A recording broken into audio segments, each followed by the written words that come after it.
Salut Marie, comment ça va? Ça va bien, toi? Ça va super bien. On a un super beau sujet aujourd'hui. Dans le fond, c'est comment structurer son pipeline. C'est des questions qui sont revenues souvent sur nos réseaux sociaux, en message privé, dans le fond, suite au lien qu'on avait publié, là, vu qu'on est partenaire officiel Pipedrive. Yes. Les gens avaient de la misère à structurer leur pipeline, mais surtout à savoir comment qu'on fait ça, comment qu'on le crée notre pipeline. Puis, on a eu cette problématique-là aussi avec les participantes de l'Académie MV.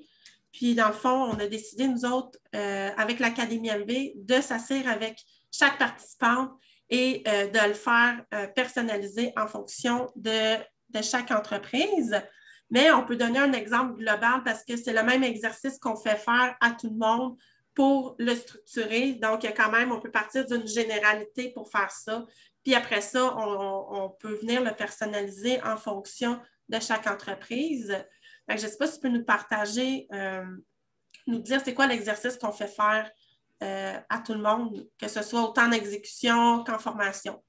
Dans le fond, qu'est-ce qu'on fait, c'est qu'on demande de prendre un papier puis un crayon. Souvent, c'est plus facile sur une feuille blanche. Puis, on commence à partir de l'appel de qualification, souvent.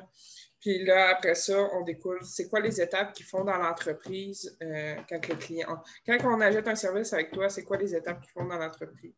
Donc, souvent, c'est l'appel de qualification. Après ça, c'est le suivi, l'entente de service, le suivi, la facture, le suivi. Puis ça, après ça, comme dans notre cas à nous, c'est début de mandat, je pense qu'on appelle.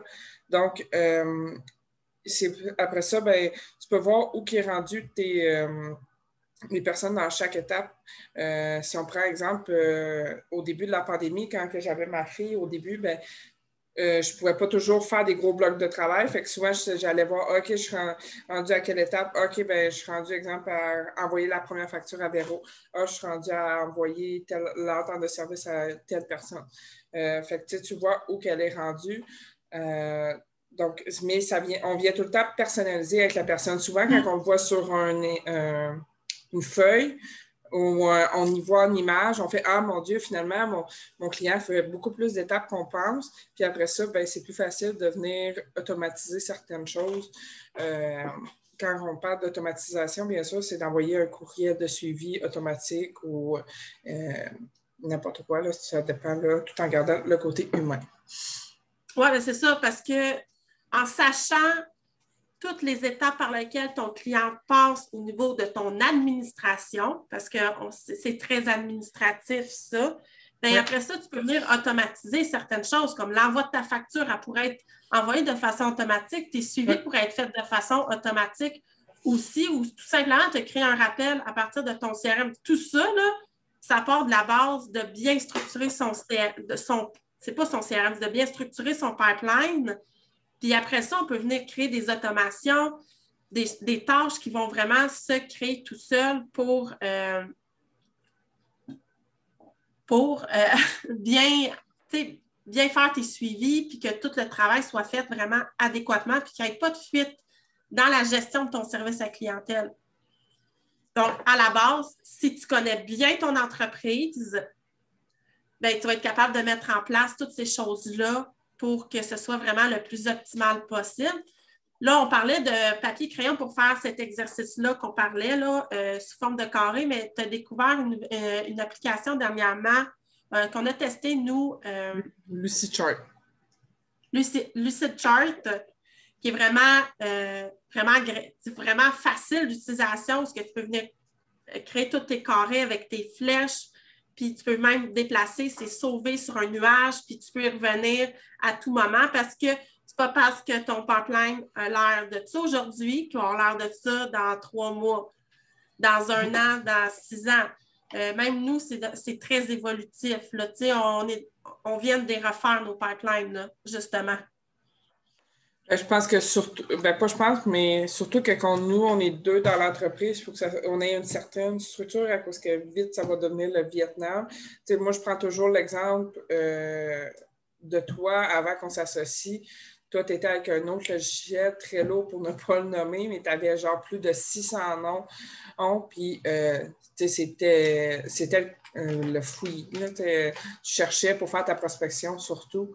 Puis, quand une année, tu m'as dit Go, Marie, on transfère, c'était du jour au lendemain, tu as vu la différence. Tu ne cherchais plus. Eux aussi, puis c'était plus facile à cause que tous ceux que tu dois faire des suivis, ben, tu recevais un courriel le matin. Donc, je pense à.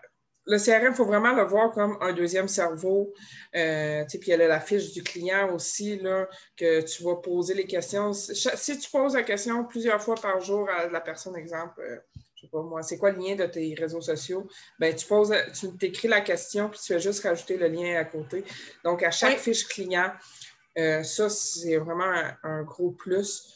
À chaque fiche client que tu vas créer, tu vas avoir tout le temps les mêmes questions. Puis tu peux en rajouter, tu peux en enlever, tu peux en déplacer, fais ce que tu veux.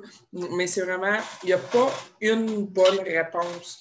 Non, puis, tu sais, la fiche client, je pense qu'on fera une vidéo en soi pour ça. Parce que, tu sais, c'est assez complexe, juste la fiche client, parce que il peut y avoir tellement d'éléments. Là, je pense qu'on peut poser une cinquantaine de questions à notre client, puis je pourrais expliquer aux gens de quelle manière moi je l'utilise, parce que c'est surtout moi qui sers de cette fiche client-là. Parce que comme on vous a expliqué plusieurs reprises, on est des associés, on a chacun nos départements. Donc, on ne se pile pas sur les pieds une et l'autre. Donc, oui, j'utilise le CRM, mais quand c'est pour implanter des nouvelles choses ou pour faire des modifications au CRM, c'est Marie qui s'en occupe. Mais en général, c'est moi qui écris dans le CRM. Ben, en gros, moi, je fais plus le backstage, l'arrière-scène. On s'est venu confirmer aussi, on déroge un peu du sujet, mais on s'est venu un peu confirmer cet hiver quand on a fait le test de personnalité aussi. Fait que toi, tu aimes plus être à l'avant. Je vois un peu à l'avant aussi des fois à cause qu'il faut que je me montre. Mais moi, je fais plus à l'arrière-scène, répondre aux courriels, les CRM, etc. Oui.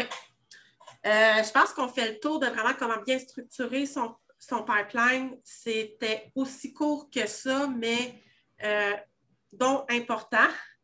Fait que sûrement le mois prochain, on va vous montrer comment bien utiliser votre fiche client, comment bien la monter. Puis si jamais vous avez des questions, que ce soit sur Pipedrive, que ce soit sur nos services, gênez-vous pas, écrivez-nous en commentaire ou en privé, ça va nous faire plaisir de vous répondre.